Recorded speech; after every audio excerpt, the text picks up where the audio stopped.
छत्रपती संभाजीनगरच्या समाज कल्याण विभागाच्या कार्यालयाबाहेर उपोषण करणाऱ्या विद्यार्थ्यांची प्रकृती खालावली आहे। महाज्योती फेलोशिप मिळावी या मागणीसाठी हे विद्यार्थी गेल्या 3 दिवसांपासून उपोषण करतायत।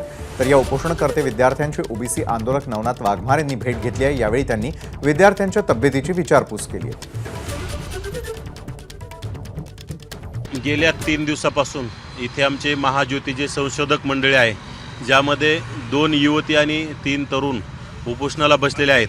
प्रशासनाचे मंत्री किंवा जिल्हाधिकारी हे तर सोडाच, पण डॉक्टर जर त्यांची चेकअप करायला येत नसेल तर या संशोधनकर्त्याकडं राज्य सरकारचं अत्यंत दुर्लक्ष आहे। तर राज्य सरकारचं, देवेंद्र फडणवीसांचं आणि एकनाथ शिंदे असतील, अजितदादा पवार असतील यांचं दुर्लक्ष आहे। या राज्यामध्ये 60% असणारा ओबीसी समाज यांनी कुठेतरी गृहीत धरलाय आणि येणाऱ्या काळात ओबीसी समाज यांना जागा दाखवल्याशिवाय राहणार नाही।